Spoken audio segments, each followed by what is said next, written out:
Bismillahirrahmanirrahim. Assalamualaikum warahmatullahi wabarakatuh. Waalaikumsalam warahmatullahi wabarakatuh. Pak Hengki, Bagaimana kabar Ibu? alhamdulillah. Ada yang bisa saya bantu? Kenapa? Begini Bu, saya ingin belajar dari Ibu untuk melakukan wawancara tentang dilema etika atau rujukan barang. Nah, mungkin Ibu bisa sharing sharing tentang pengalaman Ibu dalam menghadapi keputusan dilema etika. Nah, adapun ada hal yang perlu dipertanyakan, mungkin ini dulu selama ini bagaimana Ibu dapat mengidentifikasi kasus-kasus yang merupakan dilema etika atau rujukan barang. Baiklah, mungkin di sini saya sebagai kepala sekolah dalam menghadapi dilema etika ini, tentunya kita harus mengumpulkan ya, harus melakukan diskusi dengan Wakasek, dengan Bapak dan Ibu guru, kemudian kita juga melibatkan staf yang lain untuk diajak berdiskusi terkait dengan dilema etika ini. Kemudian rujukan moral yang muncul di sekolah. Diskusi apa yang akan kita lakukan di sini? Yaitu kita harus mampu memahami sudut pandang yang berbeda dari masing-masing individu. Pasti satu sama lain akan memberikan solusi yang berbeda ya Pak ya. Dan kita harus mencari solusi yang terbaik yang dalam menghadapi kasus dilema etika yang akan muncul ini. Kenapa? Setelah kita mempelajari kasus-kasus tersebut dengan cermat, kita sebagai pimpinan harus dapat mengambil keputusan yang tepat berdasarkan nilai-nilai etika yang dianut oleh sekolah kita. Jadi di sini prinsip-prinsip yang baik, kemudian keputusan yang diambil harus memberikan solusi, ya. Solusinya tuh harus yang terbaik bagi semua pihak yang terlibat dan juga harus mengikuti aturan dan regulasi yang berlaku di sekolah kita, di sekolah kami di sini. Mungkin itu Pak yang dapat Ibu sampaikan. Apa tadi Ibu melakukan diskusi dengan berbagai pihak untuk mendapatkan keputusan yang terbaik? Ya, melakukan diskusi untuk mendapatkan solusi yang terbaik dari yang kita cari ini. Nah, ini ada berikutnya lagi Bu. Selama ini bagaimana Ibu menjalankan pengambilan keputusan di sekolah Ibu? Terutama untuk kasus-kasus di mana ada dua kepentingan dan dua kepentingan ini sama-sama benar atau sama-sama mengandung nilai kebaikan. Nah, itu bagaimana itu? Ada dua sama-sama. Agak repot ya, tapi intinya di sini kita harus benar-benar dapat mengumpulkan informasi yang real tentu saja ya, yang berkaitan dengan kasus yang sedang kita hadapi. Ini termasuk data dan fakta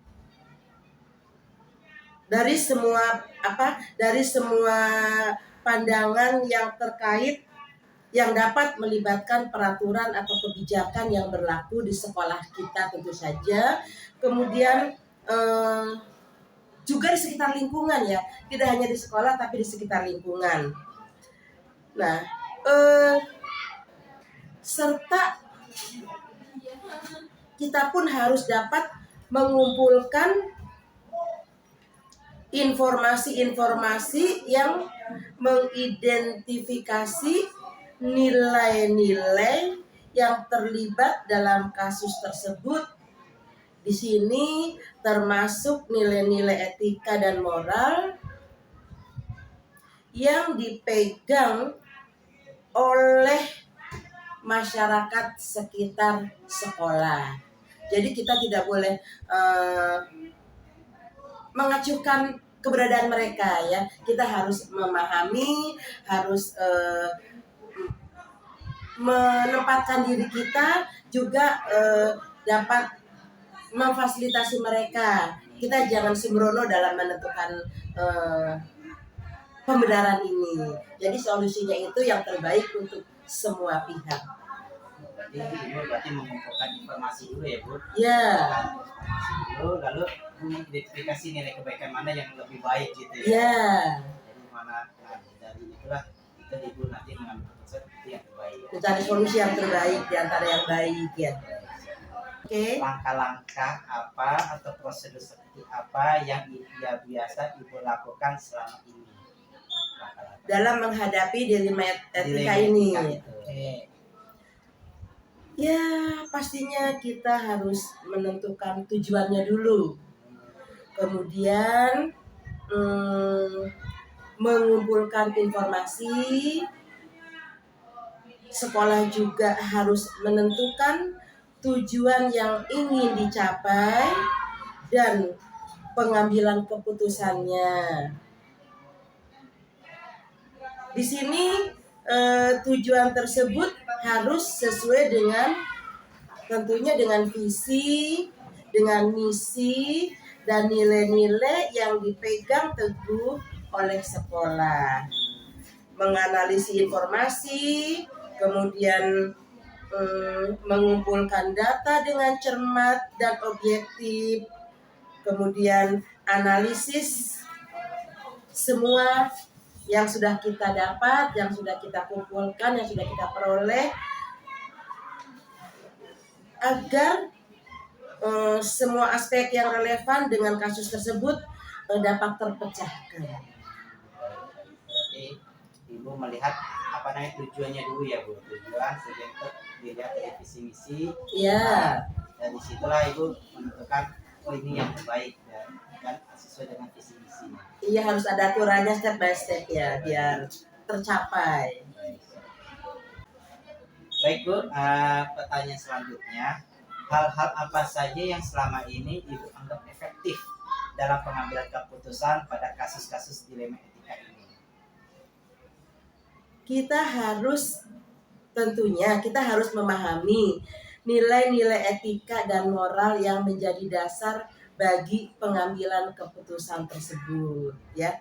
Kita harus memahami secara mendalam nilai-nilai etika dan moral yang terkait dengan kasus yang sedang kita hadapi, sehingga dapat mempertimbangkan implikasi jangka panjang dari setiap keputusan yang akan diambil. Kemudian juga mungkin kita harus mengumpulkan informasi secara lengkap dan akurat kepada sebagai kepala sekolah harus mengumpulkan informasi yang lengkap dan akurat yang sedang kita hadapi itu, jadi nggak sembarangan. Kemudian sehingga dapat dipertimbangkan sebagai sudut pandang yang dapat dipahami, kemudian diimplementasikan kepada kemungkinan-kemungkinan yang nantinya akan terjadi. Berarti apa namanya, kita harus paham dulu ya Bu, nilai-nilai kebajikan apa, pasti pendalam dahulu, kalau kita mengumpulkan informasi sehingga jadi keputusannya itu menjadi efektif. Betul. Nah, di sini ada lagi Bu, hal-hal apa saja yang selama ini merupakan tantangan dalam mengambil keputusan pada kasus-kasus dilema etika ini Bu? Banyak ya. Di sini bisa juga keterbatasan informasi, kemudian tekanan waktu, kemudian juga kompleksitas dari kasus tersebut. Tingkat kesulitan. Iya. Nah, jadi di sini misalnya dalam tekanan waktu ini dari kasus dilema etika yang harus kita selesaikan kan membutuhkan waktu, dan kalau bisa waktu itu dilakukan secara singkat, jangan bertele-tele agar kasus tersebut bisa tepat waktu dan tepat penggunaannya, tepat sasaran. Kalau kita menghadapi keterbatasan informasi di sini, faktor pengumpulan informasi. Kita kan harus mengumpulkan informasi yang dari berbagai sumber. Tentu saja informasi itu harus kita cari yang sangat akurat, yang real, yang nantinya kita buat solusinya itu benar, karena solusi itu kan untuk kedepannya ya, bukan hanya untuk sesaat waktu itu, tetapi next kita dapat solusi yang kita peroleh dari dalam waktu untuk jangka panjang. Mungkin itu ya Pak ya. Baik, berarti tantangannya keterbatasan informasi, Betul. terus apalagi kompleksitas ya, sama keterbatasan waktu. Keterbatasan Itu waktu. jadi tantangan ya. Iya betul. Baik Bu, tadi kita sudah bahas tentang tantangan. Sekarang, apakah Ibu memiliki sebuah tatkala atau jadwal, memiliki jadwal tertentu dalam sebuah penyelesaian kasus dilematika ini? Apakah Ibu langsung menyelesaikan di tempat atau memiliki sebuah jadwal untuk menyelesaikannya? Bentuk atau prosedur seperti apa yang Ibu jalankan? Untuk menjalankan ini tentu kita tidak punya jadwal ya, karena kita kan tidak menyiapkan kasus itu ada hari ini. Jadi kita akan lakukan ketika kasus tersebut terjadi, baru kita langsung lakukan solusinya. Misalnya dengan identifikasi masalah, kemudian kita harus mengumpulkan informasi, kemudian mempertimbangkan alternatif yang akan kita lakukan, kemudian kita juga harus evaluasi masalah tersebut, kemudian pengambilan keputusan kalau bisa ya tanpa ada tata kala ya, karena ini kan harus ketika ada masalah harus langsung diselesaikan. Jadi kalau bisa lanjut, ketemu masalah, ketemu problem estetika, nah kita harus langsung cari solusi. Itu harus langsung ditindaklanjut oleh kami sebagai kepala sekolah ya, agar keputusan tersebut memastikan bahwa masalah dilema etika ini benar-benar diselesaikan. Berarti Ibu ingin melakukan secepatnya, tetapi dengan hati-hati juga, ya kan Bu? Ya. Dengan mengumpulkan informasi dahulu. Nah, kalau udah dapat semuanya, baru Ibu bisa memutuskan. Iya, dengan rinciannya harus alurnya itu tepat. Iya. Baik, siap. Baik, pertanyaan berikutnya Bu, adakah seseorang atau faktor-faktor yang selama ini mempermudah atau membantu Ibu dalam pengambilan keputusan dalam kasus-kasus dilema etika ini? Seseorang. Tadi di awal sudah saya sampaikan, pastinya kita jangan meremehkan teman dekat kita, misalnya kayak Wakasek dan guru-guru, karena solusi didapat ketika kita dapat mengumpulkan banyak info dan banyak informannya. Di situ kita juga harus pahami panduan-panduan dari etika itu ya, seperti kode etik gurunya, kode etik kepala sekolahnya, yang memberikan panduan dalam pengambilan keputusan dari kasus-kasus dilema etika ini. Baik Bu, berarti Ibu merangkul semuanya ya Bu, merangkul Wakasek, merangkul guru untuk mendapatkan pengambil keputusan yang tepat dalam dilema etika ini. Ya tentunya juga harus direfleksi dan dievaluasi, itu yang paling penting ya Pak ya. Direfleksi dan dievaluasi. Nah, terakhir Ibu, dari semua hal yang disampaikan sama Ibu ini, pembelajaran apa yang dapat Ibu petik dari pengalaman Ibu dalam mengambil keputusan dilema etika?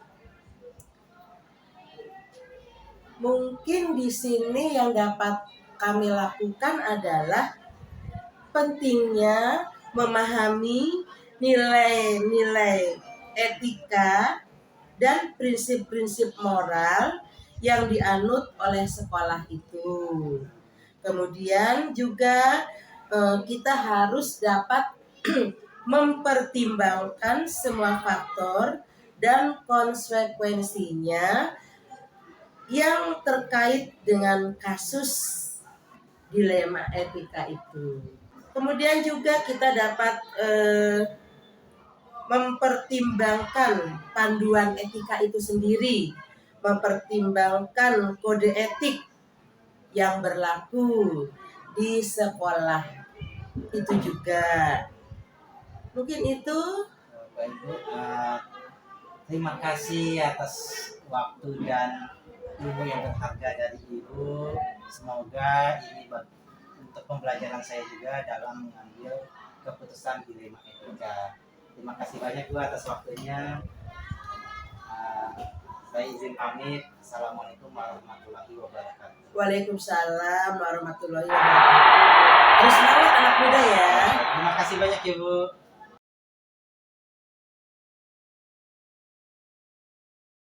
Assalamualaikum warahmatullahi wabarakatuh, Bos. Waalaikumsalam warahmatullahi wabarakatuh. Selamat siang. Bagaimana kabarnya hari ini, Bos? Alhamdulillah sehat, masih diberikan nikmat sehat oleh Allah SWT.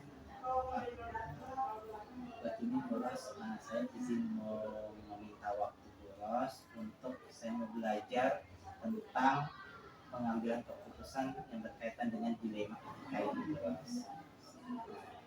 Adapun pertanyaannya mungkin ini, selama ini bagaimana Bos dapat mengidentifikasi kasus-kasus yang merupakan apakah yang dilematika atau bujukan?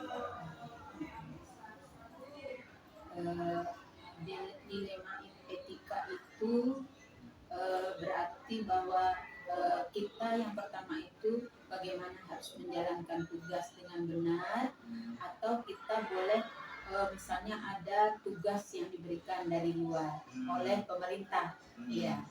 Nah, di sini sebagai guru saya lebih memilih melaksanakan tugas. Karena apa? Karena bagi saya tugas itu adalah tanggung jawab moral, ya kan? Bukan hanya tanggung jawab kepada manusia, anak didik saja, tapi juga tanggung jawab kepada Maha Pencipta kita, Allah Subhanahu wa Ta'ala. Berarti kalau misalkan ada dua hal yang bertentangan, apa namanya, ya sama-sama benar, berarti Bos lebih mengambil yang nilai tanggung jawab. Tanggung jawab. Etika, tanggung jawab. Iya. Berikutnya Bos, selama ini bagaimana Bos menjalankan pengambilan keputusan di sekolah Bos? Terutama untuk kasus-kasus di mana ada dua kepentingan nih, yang kepentingan ini sama-sama benar dan sama-sama mengandung nilai kebaikan. Nah, apa yang Ya, siapa? Berarti misalnya untuk saya sendiri atau teman, ya kan? Bila terjadi dua kemungkinan ini, ya dua yang harus kita jalani sementara kita tetap mengemban tugas kita. Sebelumnya mungkin saya rundingkan dulu dengan kepala sekolah, saya bertanya dulu kepada kepala sekolah, kemudian mungkin juga dengan berkolaborasi dengan teman. Kalau semisalnya itu adalah saya juga harus mengikuti pelatihan atau seminar itu, sementara saya harus meninggalkan tanggung jawab saya sebagai guru. Berarti saya berkomunikasi dulu dengan teman yang nanti akan saya beri tugas atau mengemban tugas kalau saya semisalnya harus terpaksa mengikuti pelatihan. Ada lagi hal yang mau saya tanyakan. Adapun lagi pertanyaannya, langkah-langkah atau prosedur apa yang seperti apa yang biasa Bos lakukan selama ini? Langkah-langkah dalam menghadapi dilema etika. Yang pertama ya itu sebagai seorang Muslim ya, kita ya minta petunjuk dulu Pak, mungkin karena ini satu tanggung jawab, ini satu tugas, sementara kita sebagai guru harus berinovasi, harus kreatif, harus mencari ilmu tidak hanya di buku, tapi kita harus juga dengan media sosial dan juga pelatihan-pelatihan. Yang pertama yaitu pertama itu berdoa dulu, ya kan. Kemudian dengan kepala sekolah tetap sebagai atasan saya, kemudian dengan teman-teman. Nah, hal-hal apa saja yang selama ini Bu Ros anggap efektif dalam pengambilan keputusan pada kasus-kasus dilema etika ini? Yang jelas yaitu kolaborasi Pak dengan teman, ya kan. Nah, karena selain dengan kepala sekolah, teman sejawat kita itu adalah memang mitra kita di dalam pengambilan keputusan. Karena tanpa teman sejawat kita tidak bisa di sekolah ini terutama tidak bisa kita bekerja sendiri. Berarti butuh kolaborasi ya dengan Teman-teman. Nah, tadi kan apa yang dianggap efektif ya. Sekarang apa tantangannya nih Bu Ros dalam mengambil keputusan pada kasus-kasus dilema etika ini? Dan tantangannya? Ya, jelas Pak. Karena satu tantangannya teman kita ini kan juga punya tugas sendiri. Nah, ya kan, dia punya tugas sendiri, sementara dia harus pegang 2 kelas. Nah, itu kan tantangan kita. Nah, tapi sebagai guru kita harus bijak. Kenapa? Kalau kita punya tugas yang lain, kita harus siap memberikan suatu acuan baru bahwa ini jangan melibatkan teman dengan 100%. Bisa sekarang itu kan media sudah banyak, bisa kita mengajar sembari di luar online dan sebagainya. Baik, selanjutnya Bu Ros, berikutnya, apakah Bu Ros memiliki sebuah jadwal tertentu dalam sebuah penyelesaian kasus dilema etika ini? Apakah Bu Ros langsung menyelesaikan di tempat atau memiliki sebuah jadwal untuk menyelesaikannya? Bentuk atau prosedur seperti apa yang Bu Ros jalankan?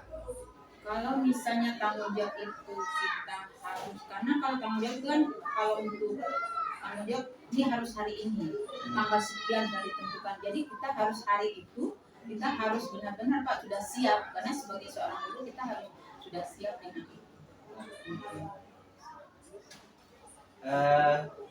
Mungkin ada nggak Bu Ros seseorang atau faktor-faktor apa yang selama ini mempermudah atau membantu Bu Ros dalam pengambilan keputusan dalam kasus-kasus dilema etika ini? Sangat banyak, teman-teman di sekolah itu sangat membantu semua, ya, teman-teman semua di sekolah ini sangat membantu kita untuk menyelesaikan masalah itu, dan mereka ikut berkolaborasi dengan kita. Ya. Nah, terakhir ini Bu Ros, dari semua yang telah disampaikan ini, pembelajaran apa yang dapat Bu Ros petik dari pengalaman Bu Ros selama mengambil keputusan dilema etika ini? Oke. Jadi bahwa kita ini tidak bisa berjalan sendiri, ya, kita harus berkolaborasi, kita harus bekerja sama di dalam satu organisasi. Tanpa teman-teman, tanpa orang lain kita tidak bisa apa. Ya, kolaborasi adalah hal yang pertama. Berarti kuncinya adalah di Kolaborasi. Baik Bu Ros, terima kasih atas waktunya sudah meluangkan waktu untuk melakukan wawancara ini. Semoga ilmu ini akan dapat bermanfaat bagi saya dan teman-teman yang lain. Terima kasih sama-sama Pak Heki. Mudah-mudahan jawaban Ibu bisa sesuai dengan ini. Kalau tidak nanti kita bicarakan kembali. Baik.